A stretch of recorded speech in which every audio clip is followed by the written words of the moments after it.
বিএনপির সংগ্রামী মহাসচিব জনাব মির্জা ফখরুল ইসলাম আলমগীর।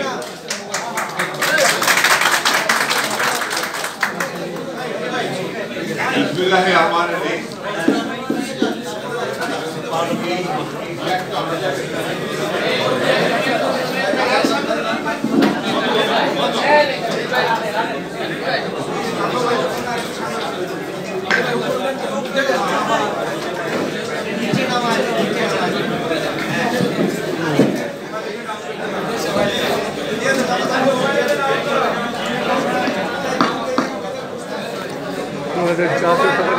বিসমিল্লাহির রহমানির রহিম। জিয়াউর রহমান ফাউন্ডেশন আয়োজিত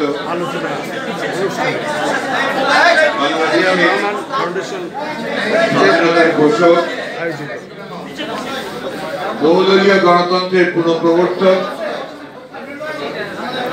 এবং সমৃদ্ধ বাংলাদেশের অর্থনীতির স্থপতি শহীদ রাষ্ট্রপতি জিয়াউর রহমান বীর উত্তমের 43তম শাহাদাত বার্ষিকী উপলক্ষে আয়োজিত আজকের এই আলোচনা সভার সভাপতি জিয়াউর রহমান ফাউন্ডেশনের প্রধান নির্বাহী পরিচালক এবং রাজনীতিবিদ ডক্টর ডোনার, এই আলোচনা সভায় আজকে অত্যন্ত সুন্দর বক্তব্য রেখেছেন। আমি অত্যন্ত অভিভূত হয়েছি। আমাদের অধ্যাপক ডক্টর ইসলাম ব্যাপারী, যিনি রাজনীতির সঙ্গে জড়িত আছেন, এবং এখানে সাংবাদিক নেতৃবৃন্দ, জিয়াউর রহমান ফাউন্ডেশনের যারা দায়িত্বে রয়েছেন নেতৃবৃন্দ, ভাই ও বোনেরা, আসসালামু আলাইকুম। জিয়াউর রহমান ফাউন্ডেশনকে আমি ধন্যবাদ জানাতে চাই। তারা জিয়াউর রহমানকে জনগণের সামনে তুলে ধরার জন্য, তার কাজ, তার দর্শন, সেটাকে বাঁচিয়ে রাখার জন্য তারা দীর্ঘকাল ধরে কাজ করছে। আমার একটা সাধারণ পরামর্শ আছে তাদেরকে সবসময়, যেটা বলে থাকি, জিয়াউর রহমান ফাউন্ডেশন যেন একটা অর্ডিনারি সাধারণ একটা আপনার অর্গানাইজেশনে পরিণত না হয়। জিয়াউর রহমান ফাউন্ডেশনকে আসলে জিয়াউর রহমানের দর্শনকে বাস্তবায়িত করবার জন্য একটা থিঙ্ক ট্যাঙ্কে পরিণত হতে হবে। তারা যেন একটা থিঙ্ক ট্যাঙ্ক হয়ে এটাকে, এই রাজনীতি যারা করছেন, বিএনপি বলুন, অন্য কেউ যদি করে জিয়াউর রহমানের রাজনীতির দর্শন নিয়ে, তাদের জন্য একটা থিঙ্ক ট্যাঙ্ক হয়ে দাঁড়াতে পারে। এই জন্য যে কাজটা জিয়াউর রহমান ফাউন্ডেশনে আমার মনে হয় যে আপনার গুরুত্ব দেওয়া প্রয়োজন, তা হচ্ছে তার কাজগুলোকে, তার দর্শনকে, তার প্রতিটি কাজ যেগুলো জনগণের কল্যাণে তিনি নিয়োজিত করেছেন, সেগুলোকে নিয়ে রিসার্চ করে সেগুলো আপনার বই তৈরি করা, সেটাকে প্রচার করার ব্যবস্থা করা। এটা আমার তাদের কাছে অনুরোধ রইল, তারা এই জিনিসটার দিকে একটু গুরুত্ব দেন। জিয়াউর রহমান সাহেব সম্পর্কে আমরা কয়েকদিন ধরে আলোচনা করছি, বিভিন্ন প্রতিষ্ঠানগুলো করছে, সবাই বিভিন্ন ভাবে তাকে তার যে অবদান এই দেশের অস্তিত্বের জন্য, এই দেশের সামনে এগিয়ে যাওয়ার জন্য, সেগুলো নিয়ে তারা আলোচনা করছে।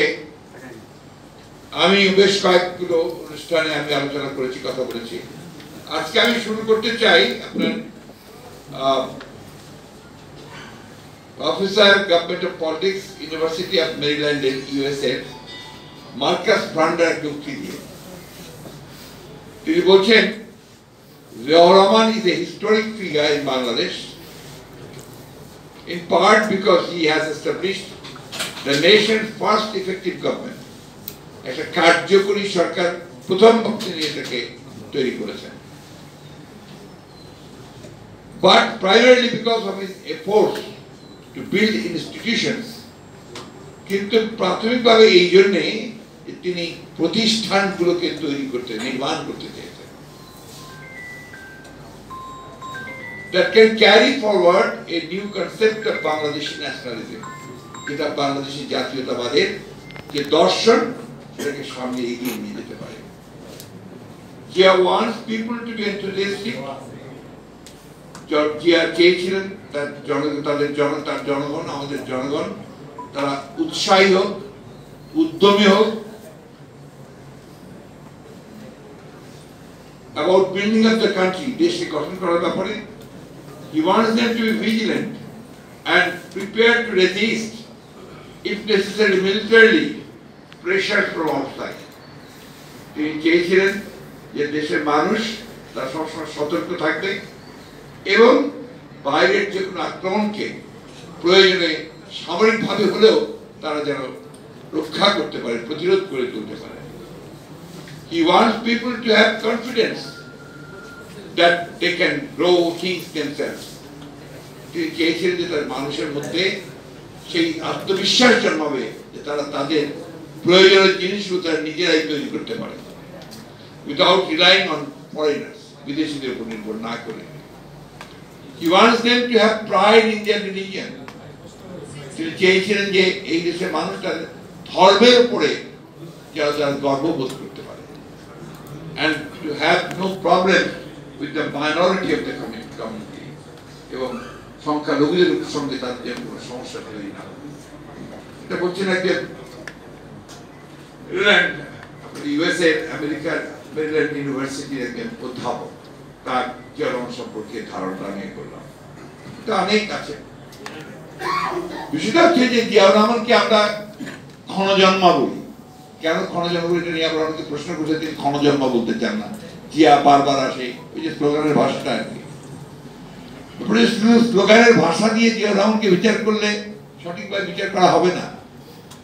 জিয়াউর রহমানকে বুঝতে হলে, তাকে আপনার জানতে হলে তার কাজের গভীরে যেতে হবে এবং তিনি কাজগুলো কখন কিভাবে করেছেন সেই জিনিসগুলো বুঝতে হবে।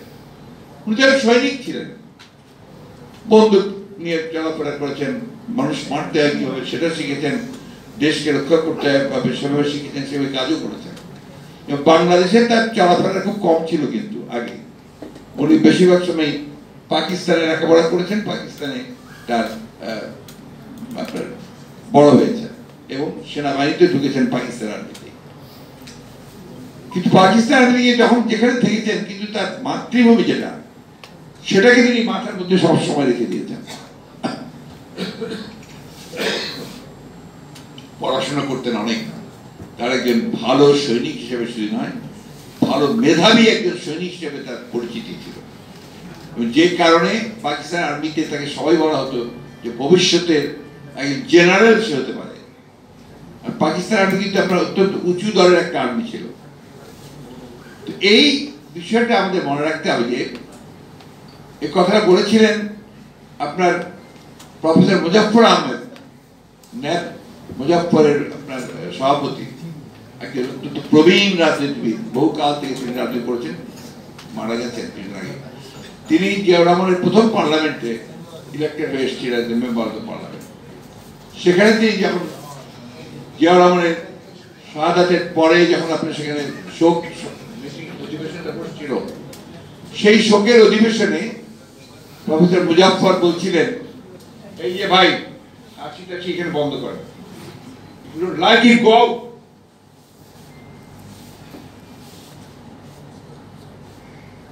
কথা শুনতে আসছেন শুনবেন না, হলে চলে যাবেন।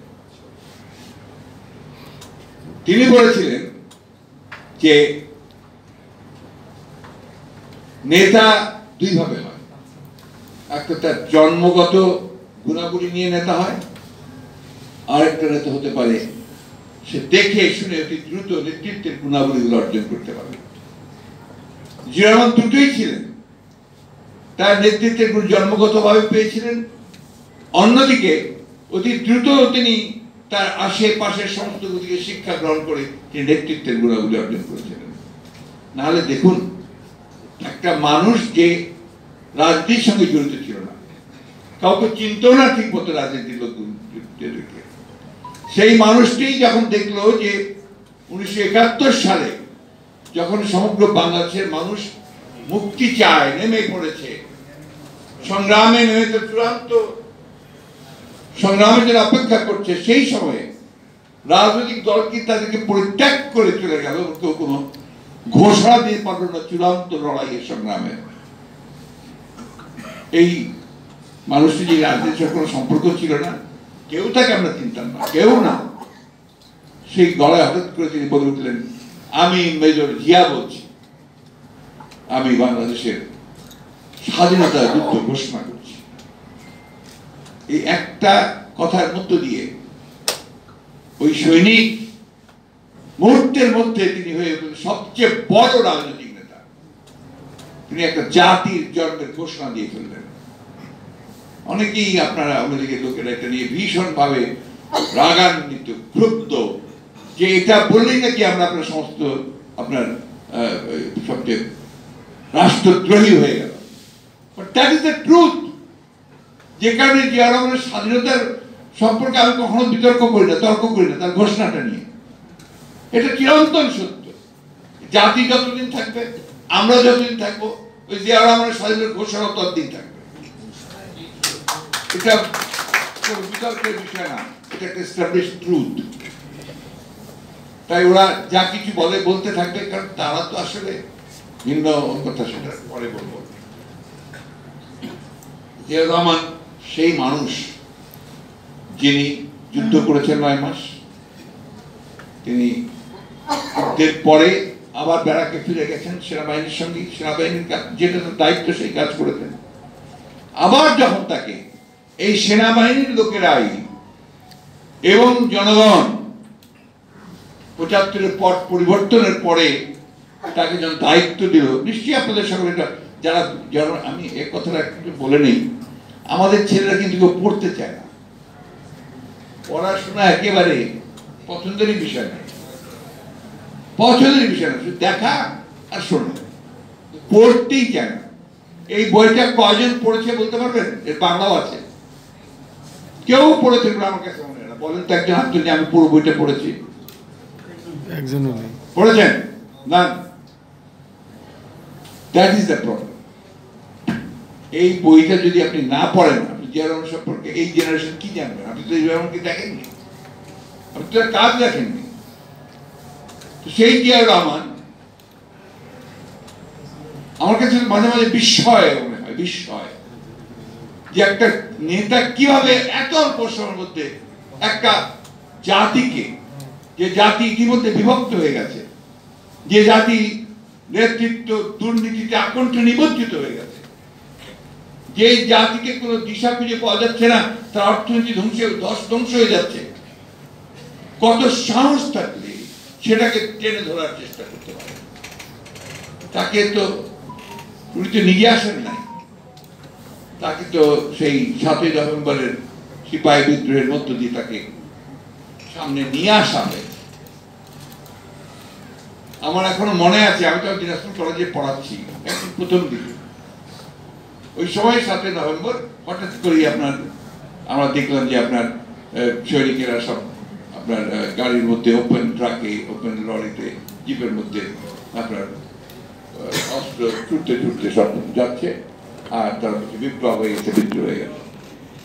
আমরা তারপরে রেডিও টেলিভিশন সবকিছু দেখলাম যে হ্যাঁ, সিপাহী বিদ্রোহ হয়েছে এবং জিয়া রহমান সাহেবকে একটা নিয়ন্ত্রণ করার দায়িত্ব দেওয়া হয়েছে। তখন তো আপনার সেনাবাহিনী বেরিয়ে পড়েছে, ব্যারাক থেকে বেরিয়ে পড়েছে, অফিসাররা পালিয়ে বেড়াচ্ছেন, অনেক অফিসারকে হত্যা করা হয়েছে। ওই সময়ে জিয়া রহমান সাহেব প্রথম যে কাজটি করেছেন সেনাবাহিনীকে নিয়ন্ত্রণ করা এবং অকুত ভয়ের সামনেই আমার চোখের সামনে দেখা সৈয়দপুর ক্যান্টনমেন্টে হেলিকপ্টারে নামলেন, হেলিকপ্টারে নেমে তিনি একটা ড্রাম নিয়ে উঠে দাঁড়ালেন। সমস্ত সৈনিকেরা তাদের হাতে ওপেন অস্ত্র, তারা গুলি করছে, গুলি চলছে। তিনি উঠে দাঁড়িয়ে বললেন, শোনো, থামো, থামালেন। তারপরে বললেন যে তোমরা এই অস্ত্র আর গোলাগুলি কেন নষ্ট করছো? এটা কিসের জন্যে? যুদ্ধের জন্য। কার সঙ্গে যুদ্ধ করবে? শত্রু। শত্রুর জন্য যে যুদ্ধ তুমি করবে, অস্ত্র গোলা বারুদ তার সব নষ্ট করে ফেলছ, তাহলে এখন তুমি কি করবে? পরে যদি আক্রমণ হয়, অস্ত্র নামাও। অস্ত্র নামালেন। তারপর তিনি বললেন, আগে নিজেদের শৃঙ্খলা ফিরিয়ে আনো, তারপরে এটা কেন সম্ভব হয়েছিল তার পক্ষে করা, যে ওই যে ৭১ সালে তিনি যে ঘোষণা দিয়েছিলেন, এই দেশের মানুষ সৈনিকেরা সেটা তার মনের মধ্যে রেখে দিয়েছিল। তাই তখন যখন তারা তাকে সামনে দেখতে পেল, ওই কয়েক বছরের মধ্যে তিনি তার সততা দিয়ে, তার নেতৃত্ব দিয়ে সেনাবাহিনীর মধ্যে যে একটা ভাবমূর্তি সৃষ্টি করতে পেরেছিলেন, সেই ভাবমূর্তির কারণে কিন্তু he emerged as the leader of the soldiers. উনি তো সেনাপ্রধান ছিলেন না, সেনাপ্রধান তো ছিলেন শফিউল্লাহ সাহেব। উনি সেই দায়িত্ব নিয়ে নিয়ন্ত্রণ করে প্রত্যেকটা ক্যান্টনমেন্টে হেলিকপ্টারে গিয়ে সেই সেনাবাহিনীকে নিয়ন্ত্রণ করেন। তারপরে তিনি নিয়ন্ত্রণ করার পরে তিনি আস্তে আস্তে কাজ শুরু করলেন, এবং পরবর্তীকালে যখন তিনি রাষ্ট্র পরিচালনার দায়িত্ব পেলেন, তার প্রথম দায়িত্ব ছিল যে বাংলাদেশকে গণতান্ত্রিক রাষ্ট্রে ফিরিয়ে নিয়ে আসা, এবং সেই জন্য তিনি গণতন্ত্রের ইনস্টিটিউশনটাকে ডেভেলপ করতে চাইলেন। বহু ইতিহাস, এগুলো না পড়লে আপনারা বুঝতে পারবেন না, না জানলে। তিনি প্রতিটা রাজনৈতিক দলের সঙ্গে কথা বলেছেন, আওয়ামী লীগের সঙ্গে বলেছেন, ন্যাপের সঙ্গে বলেছেন, কমিউনিস্ট পার্টির সঙ্গে বলেছেন, তৎকালীন জামাত ইসলামী তখন ছিল না, ইসলামিক ডেমোক্রেটিক লীগ, সেই ডেমোক্রেটিক লীগের সঙ্গে কথা বলেছেন, আরো যে সমস্ত মুসলিম লীগ আরো ছিল, সব কিছু কথা বলে বলে সকলেই তার উপর একটা তার সাথে কথা বলে একটা ধারণা তৈরি করে যে লোকটা হচ্ছে আসলে একটা দেশপ্রেমী, সে কাজ করতে চায় এবং তাকে দিয়ে কাজ হবে। শুনলে অবাক হবেন যে কমিউনিস্ট পার্টির মতো পার্টি যারা সবক্ষণেই আপনার এই ব্যবস্থাকে মনে করে না, এবং সামরিক অভ্যুত্থানকে সহ্য করতে পারে না, তারা সবচেয়ে বড় ক্রিটিক ছিল সামরিক অভ্যুত্থানের। তারা প্রেসিডেন্টের 19 দফাকে সমর্থন দিয়ে দিল, মুজাফফর ন্যাপ তারা সমর্থন দিয়ে দিল, এবং সেগুলো যে তর্ক বিতর্ক সেগুলো সব আছে এখানে। প্রফেসর মুজাফফর বলছেন যে অসুবিধাটা কি, বিসমিল্লাহ সংযোজন করেছেন, কনস্টিটিউশন তো ছিল না, তো বলে যে বিসমিল্লাহ দিয়ে দিয়ে কাজ শুরু করা যায়, অসুবিধাটা কোথায়? বিসমিল্লাহ বলে যে ভালো কাজ করতে পারি, তাহলে আমার প্রবলেমটা কোথায়? আর আমি যদি সোশ্যালিজমের সামনে বিসমিল্লাহ বসাই, যে সোশ্যালিজম করতে হবে, আমার প্রবলেম কোথায়? এইভাবে বামপন্থীরা, সমাজতন্ত্রীরাও কিন্তু জিয়া রহমানের দিকে আকৃষ্ট হলেন এবং তারা তাদেরকে সমর্থন দিলেন। এটা অনেকেই জানে না, 19 দফা কর্মসূচিকে কমিউনিস্ট পার্টি এবং মুজাফফরের ন্যাপের পার্টি সমর্থন দিয়েছে। এই ইতিহাসগুলো আমাদের জানা দরকার, এবং ওই জন্য আমি সবসময় বলি যে শুধুমাত্র চিৎকার চেঁচামেচি করে রাজনীতি হবে না, রাজনীতি করতে হবে আপনাদের জেনে জ্ঞান দিয়ে, যে কথাটা ব্যাপারে শেয়ার করেছেন। আমরা যে রহমান সাহেবকে প্রতি বছর স্মরণ করি শেষ, আপনার দরিদ্রদের মধ্যে খাদ্য বিতরণ করি, ওটাও শেষ। তারপর কিন্তু জিয়া রহমানকে আর অনুসরণ করি না। আমরা যদি পররাষ্ট্র নীতি সম্পর্কে পড়েন, বিস্মিত হয়ে যাবে যে মানুষ অতি অল্প সময়ের মধ্যে যে বাংলাদেশকে তুচ্ছ তাচ্ছিল্য করে, যে একটা বাস্কেট কেস, এটা বটমলেস বাস্কেটের মধ্যে কিচ্ছু নাই, সেই দেশটাকে তিনি সামনে নিয়ে চলে আসেন। And he emerged as a leader, an international leader. তাকে ইরান ইরাক যুদ্ধে মধ্যস্থতাকারী হিসাবে নিয়োগ দেওয়া হলো, আর কুদসের সদস্য করল, এবং তিনি বিভিন্ন দেশের যে আপনার প্রধানদের সঙ্গে, রাষ্ট্রপ্রধানদের সঙ্গে, প্রধানমন্ত্রীর সঙ্গে যখন তিনি সভা করতেন, তখন তাকে গুরুত্ব দেওয়া হতো। উত্তর কোরিয়ার কিম ইল সুং নেতা তাকে প্রধান অতিথি করে নিয়ে গেল তার প্যারেডে, তার আপনার স্বাধীনতা দিবসে তাকে প্রধান অতিথি করে। ভারতের মোরারজি দেশাই তার সম্পর্কে কমেন্ট করলেন যে একটা emerging leader of south Asia. এই জিনিসগুলো কিন্তু আমরা অনেকেই জানি না, বলতেও চাই না, বুঝতেও চাই না। আমরা শুধু ওইভাবেই স্লোগান দিয়ে রাজনীতি করতে চাই।